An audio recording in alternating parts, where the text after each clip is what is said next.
जी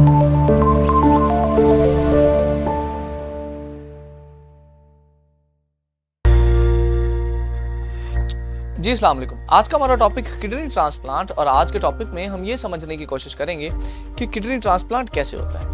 देखिए, इससे पहले in the lecture of kidney failure मैंने आपको ये बताया था कि किडनी के फेल होने के बाद दो सिचुएशंस होती हैं, या तो आप डायलिसिस करवाइए और या फिर किडनी ट्रांसप्लांट करवा लीजिए। इससे पहले हमने डायलिसिस को कंप्लीटली अंडरस्टैंड किया, but there are some disadvantages in dialysis जिनको हमने आज डिस्कस करना है, और उन डिसएडवांटेजेस की वजह से जो फाइनल सोल्यूशन होता है रेनल फेलियर का, वो हमारे पास किडनी ट्रांसप्लांट होता है। ये किडनी ट्रांसप्लांट कैसे होता है और इसकी बुनियादी रिक्वायरमेंट्स क्या हैं, इनको हमने आज के लेक्चर में एड्रेस करना है।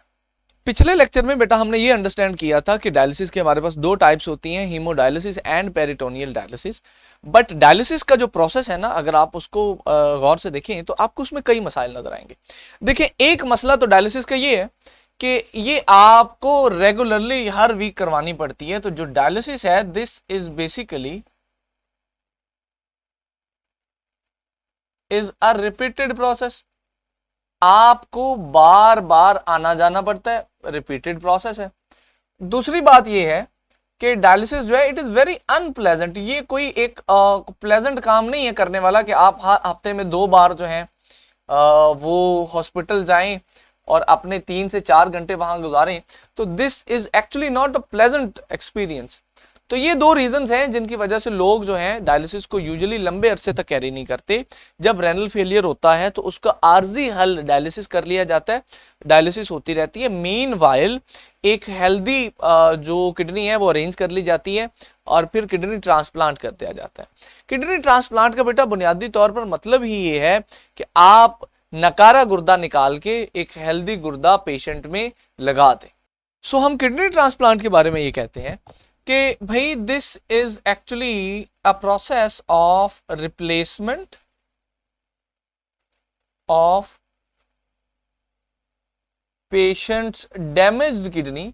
पेशेंट की जो किडनी डैमेज्ड हो चुकी है उसका रिप्लेसमेंट है विद अ हेल्दी किडनी। अब यहां पर एक और सवाल बड़ा इंपॉर्टेंट है जो आप लोगों के जहन में आ रहा होगा कि सर हमें ये बात तो समझ आ रही है कि पेशेंट की जो डैमेज्ड किडनी होगी वो हम निकाल देंगे, लेकिन एक हेल्दी किडनी लाएंगे कहां से? देखिए, जो बंदा किडनी दे रहा होगा ना, हम उसको कहेंगे मेरा बेटा वो बंदा जो किडनी दे रहा है वो है जी डोनर। अब जो डोनर होता है किडनी का, जाहिर सी बात है एक बंदा जिसकी किडनी खराब है तो वो तो किडनी का एक्सेप्टर है। बाकी इंसान, वो इंसान जो किडनी दे रहा होगा उसको, वो डोनर होगा। अब जो डोनर है वो लिविंग भी हो सकता है, जिंदा भी हो सकता है और डिसीज्ड भी हो सकता है, यानी डेड भी हो सकता है। अब यहां पर भी आप लोग कंफ्यूज हो रहे होंगे कि सर डेड बंदा कैसे किडनी दे सकता है? बेटा दे सकता है। देखिए, कुछ लोग जब मरने लगते हैं तो वो ये वसीयत करते हैं कि हमारे जो ऑर्गन्स हैं हमारी मौत के बाद निकाल लिए जाएं वक्त पर ही, और फिर अगर किसी इंसान को उनकी जरूरत हो तो उसको जो है वो लगा दिए जाएं जिसके जो काम आ जाए। लिवर हो जाता है, ऐसे हार्ट हो जाता है, हार्ट ट्रांसप्लांट हो जाता है, किडनी ट्रांसप्लांट हो जाता है। तो बहुत सारे लोग अपनी किडनी जो है इस तरह से डोनेट कर देते हैं at the time of death. अब यहां पर एक बात ये भी समझने वाली है कि चलें जी, जो बंदा डेड हो गया है वो तो अपनी ऑर्गन डोनेशन कर देगा, वो तो अपना ऑर्गन डोनेट कर देगा, तो उसको आप यूज कर लेंगे। एक लिविंग बंदा अपनी किडनी क्यों देगा? तो बेटा इस बात का जवाब यह है कि हमारी बॉडी में 2 किडनीज होती हैं और हमारी बॉडी का जो है वो फ्रेमवर्क इस तरह का है कि हम एक किडनी पे भी जिंदा रह सकते हैं, एक किडनी पे भी अपनी पूरी जिंदगी हेल्दी जिंदगी गुजार सकते हैं। तो जब कभी कोई पेशेंट बीमार होता है, उसका रेनल फेलियर होता है, तो उसके जो रिश्तेदार, अजीज, बेटे, बाप या बहन भाई होते हैं वो उसको किडनी डोनेट कर देते हैं और वो खुद एक किडनी पे जिंदा रहते हैं और जो पेशेंट होता है वो भी फिर एक किडनी पे जिंदा रहता है, बिकॉज किडनी ट्रांसप्लांट होता ही तब है जब दोनों किडनियां फेल हो जाती हैं। तो इस तरह से जो डोनर है वो लिविंग भी हो सकता है और डिसीज्ड भी हो सकता है। एक और सिनेरियो ये भी है यहाँ पर कि जो लिविंग डोनर होता है वो लाजमी नहीं है कि पेशेंट का रिश्तेदार ही हो। बहुत सारी जगहों पर बहुत सारे लोग इसाले सवाब के लिए या वैसे ही इंसानियत की खातिर अपनी किडनी डोनेट कर देते हैं। तो ये किडनी डोनेशन का मामला इस तरह से चलता है और किडनी ट्रांसप्लांट हो जाती है। यहां पर एक सवाल ये भी है कि क्या किडनी ट्रांसप्लांट की कोई रिक्वायरमेंट्स हैं? क्या कोई प्री रेक्विजिट्स हैं जिनको मद्देनजर रखा जाता है किडनी की ट्रांसप्लांट के वक्त? तो बिल्कुल हैं जी।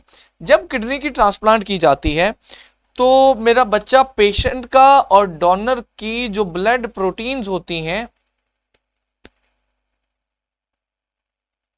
जिनको हम टिश्यू प्रोटीन्स भी कहते हैं, उनको मैच किया जाता है। अगर ये टिश्यू प्रोटीन्स डोनर की और पेशेंट की मैच नहीं होती तो फिर किडनी ट्रांसप्लांट नहीं होगी। अगर मैच हो जाती हैं तो फिर किडनी ट्रांसप्लांट हो जाएगी। अब किडनी ट्रांसप्लांट हो गया, अगला सवाल ये है कि ये किडनी चलेगी कितनी देर?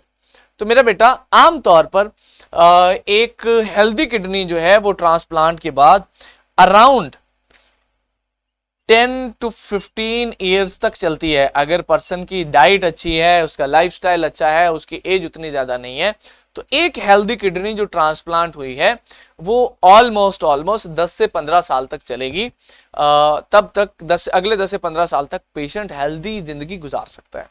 यहां पर एक और सवाल पैदा हो जाता है कि फिर क्या करेंगे? बेटा, जब 10 से 15 साल के बाद वो ट्रांसप्लांट हुई किडनी जो है वो खराब हो जाएगी, वो फेल हो जाएगी, तो फिर अगेन ट्रांसप्लांट होगा। फिर उस पेशेंट को दोबारा एक डोनर ढूंढना पड़ेगा और दोबारा ट्रांसप्लांट करवाना पड़ेगा, और इस तरह से वो अपनी बाकी जिंदगी जो है वो गुजारेगा। समटाइम्स जब किडनी ट्रांसप्लांट हो रही होती है तो कुछ चैलेंजेस भी आ जाते हैं, कुछ प्रॉब्लम्स भी हो जाते हैं। तो आइए जरा उनकी भी बात कर लेते हैं कि what are the problems related to transplant. देखिए, किडनी ट्रांसप्लांट एक्चुअली एक सर्जिकल प्रोसीजर है, और सर्जरी के दौरान मुख्तलिफ प्रॉब्लम्स का आना तो जाहिर सी बात है, मुख्तलिफ चैलेंजेस तो आ सकते हैं। तो समटाइम्स जब किडनी ट्रांसप्लांट हो रहा होता है और उनमें जो मेजर प्रॉब्लम्स आते हैं, उनमें से जो मेन है, आइए जरा उनकी बात कर लेते हैं। भाई, टिश्यू रिजेक्शन हो सकती है,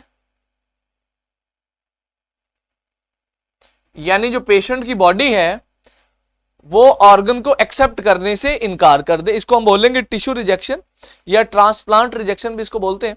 इसके अलावा मेरा बेटा, इंफेक्शन हो सकता है, यानी ट्रांसप्लांट के दौरान बॉडी में, पेशेंट की बॉडी में कहीं इंफेक्शन हो जाए।